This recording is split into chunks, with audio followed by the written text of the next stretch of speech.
I'm very, I don't think I've been this excited to do a live stream for ages. It's the first one New Year's Eve thing that I'm doing, right? So it's like, it's the 31st of December 2023 for us Kiwis here in this southern hemisphere, right? So I'm all jitters kind of thing. Just it's been a very extreme hot day, and then I just started showering. Had a shower, like outside's raining, and it's going to get hot in here because I've got the lights on, making sure there's enough good lights out here, and I've been messing with my webcam. But I want to do a roundup real quickly as we get into all these amazing movies that are coming out that aren't really part of the whole comic scene at all. Some might be, some might not be, but there is something really cool that about the indies that's coming out. So I'm just going to mess with this a bit because I hate having to look down and then having to look up again. So the great thing about looking back on an entire year is you look at all your achievements, your failures, and your accomplishments. And then you also look at things that you could have done better, right? How you could have done promotion wise, or you would have like said things you didn't say, but you thought there was more emphasis on it, should have been put on it. But the other thing I think a lot of us do at the end of the year is we make up new resolutions going into the next year, and we try to hold ourselves back. Like 2 years ago, I decided on Christmas Eve when I went to my parents' place, Christmas Day I think it was, and I decided that I was going to give up smoking when I got home that night, traveling back with my sister and her family. And I thought, I think I should just stop smoking. So, and I did. It was hard. The first 3 months was really hard. There was times when I wanted to just grab a smoke. I even asked my neighbor, who I thought was a smoker, turned out he wasn't. And I was going, please, do you have some tobacco? I've got all the papers and stuff, because I'd gotten rid of everything I had. And so, when New Year's coming up, you can, you have a good way of like looking back at the past and going, what do I want next year, right? And so with me, I'm kind of like going to slim down on expanding stuff on toys. That's something I've been struggling with because I love toys. And same thing I've done with comics. I love comics. I've had to push that aside. So I thought if I can do that with comics, then I can do that with toys as well. So what do I do with that money that's now left over? That's, the stipends, whatever I put towards it, or what I save towards. Well, I'm going to save that towards actually supporting indie creators, right?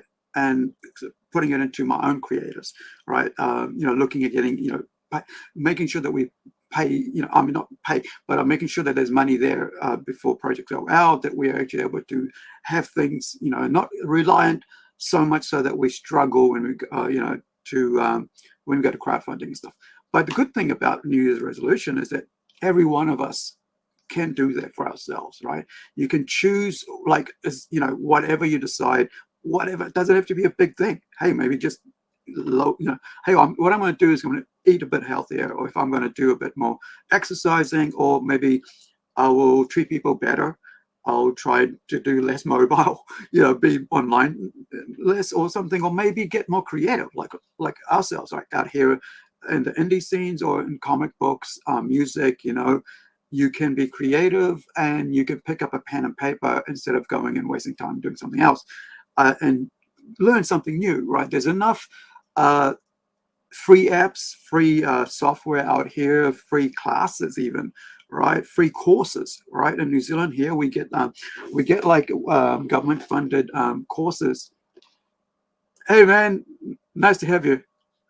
Hey, let me know if you want to come on. You can jump on through the stream. The stream's up there further up.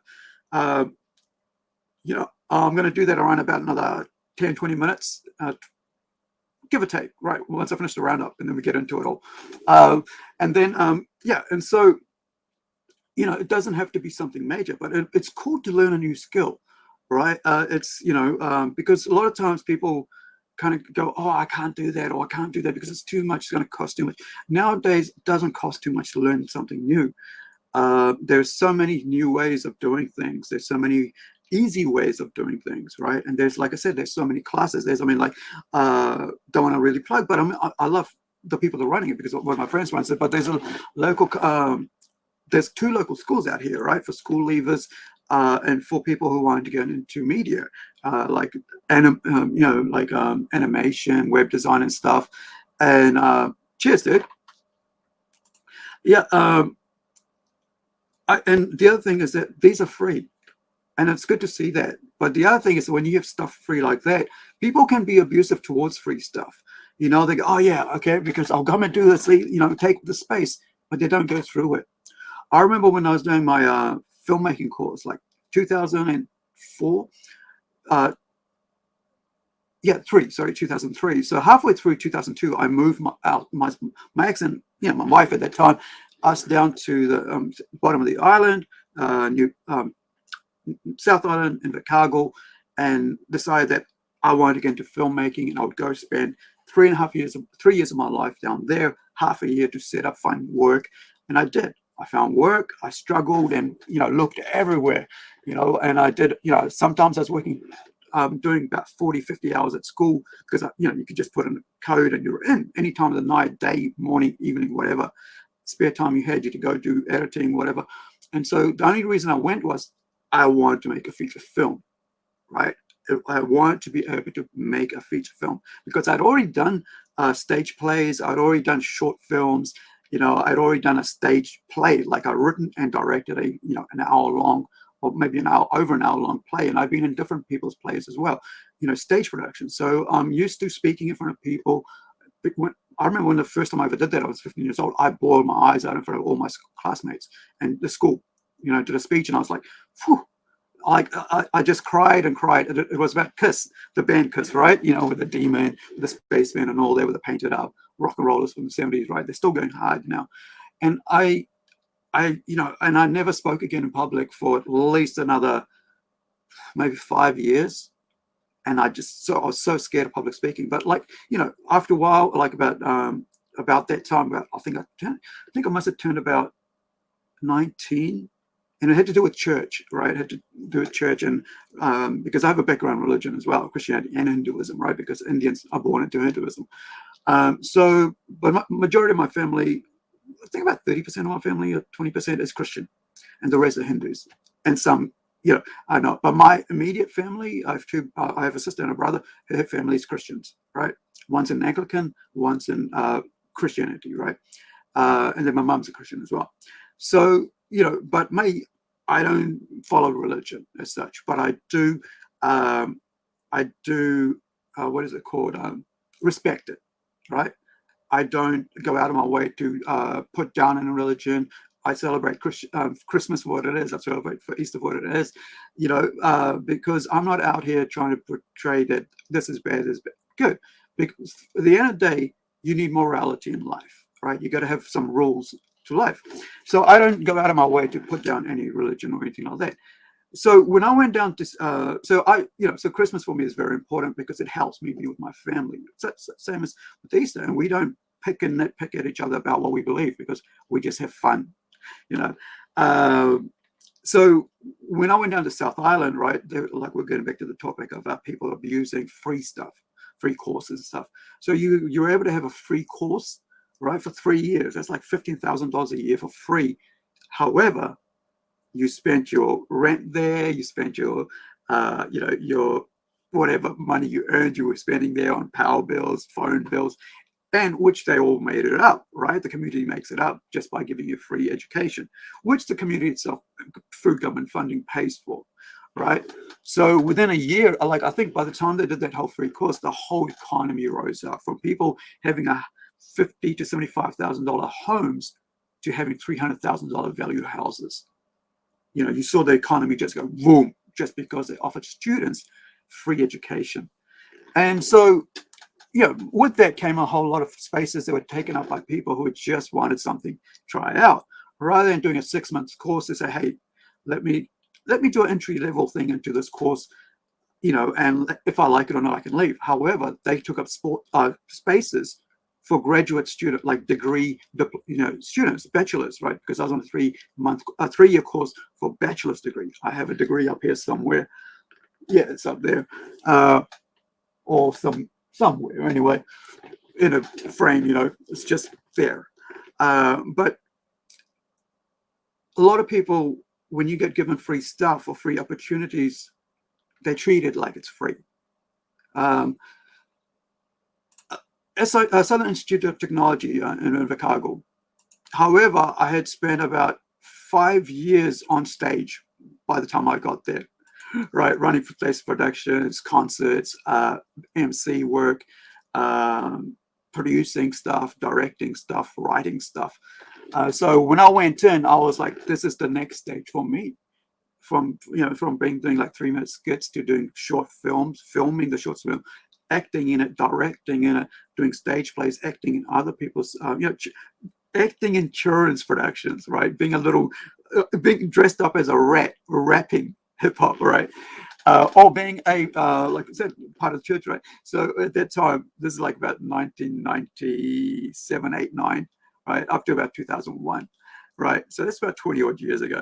And so I was, rapping, right? Risky the Rat. I still remember it. It was so cool, having fun. All these kids, like I'm the only adult on the stage, I think, at that time, and all these kids are there.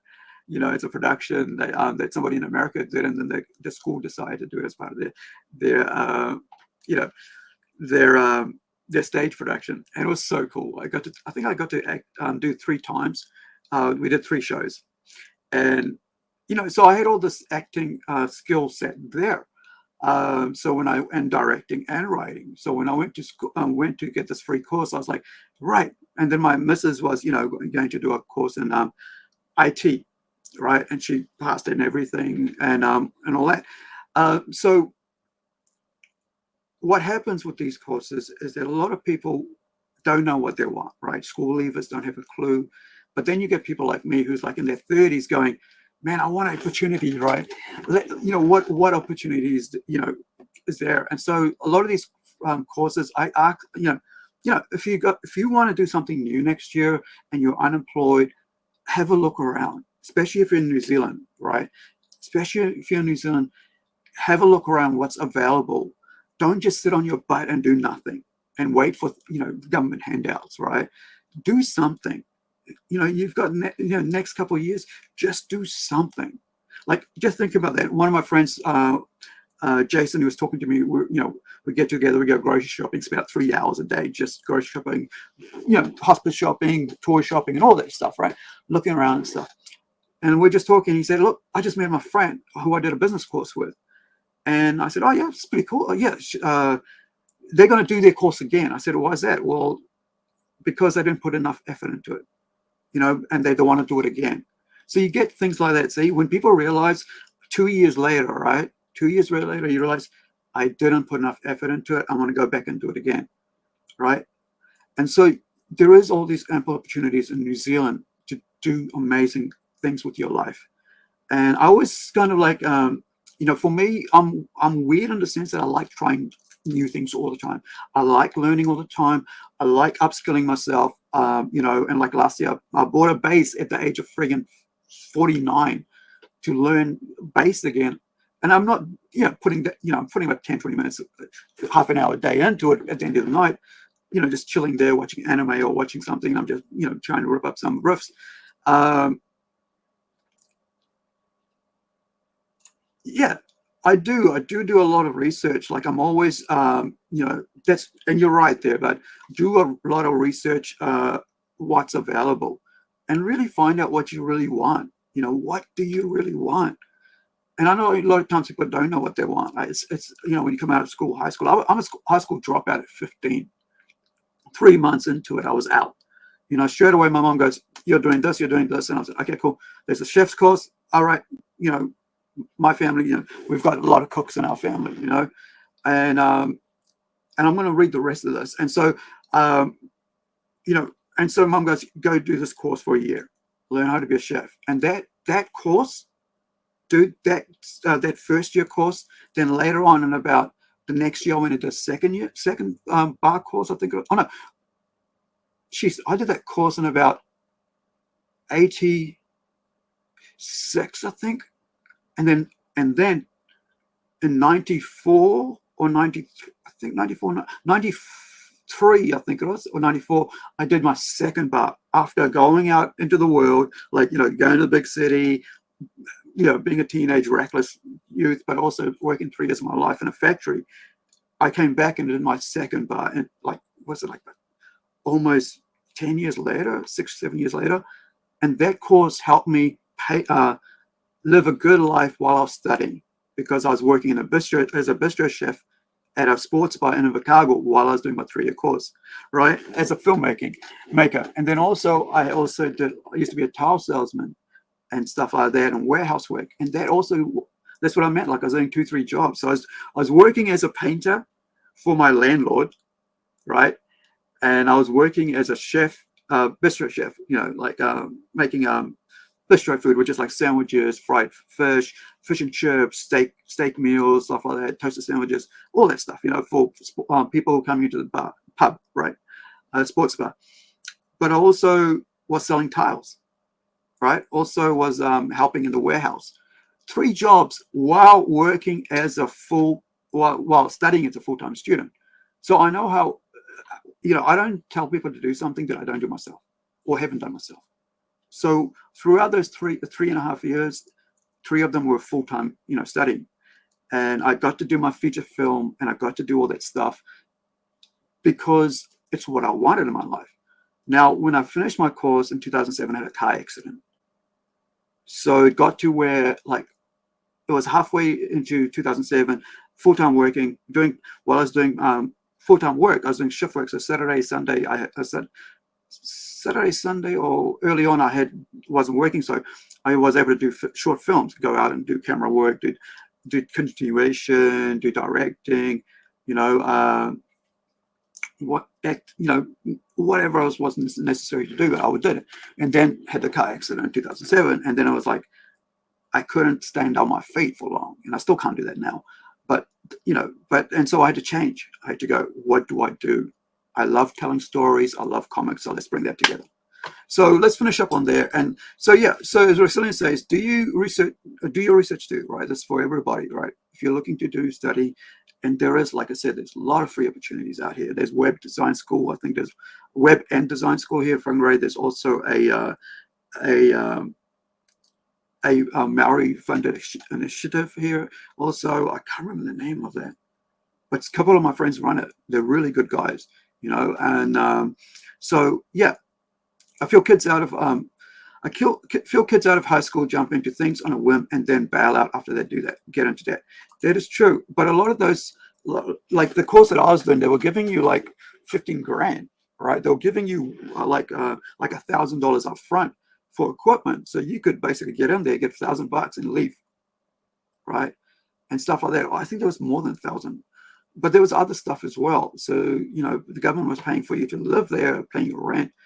But the other thing was that sometimes what was happening was that the school itself wasn't treating people well. The course you signed up wasn't giving you the credits you wanted and stuff like that.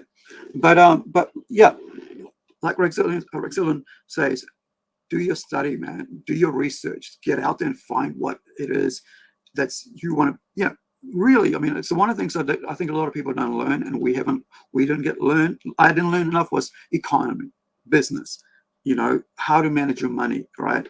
And I did several courses in in owning small businesses, right? And running your own stuff like that, because you do need that. And you need to learn that early on as a teenager about saving, about money management. And I feel that, a lot of people aren't learning that at school.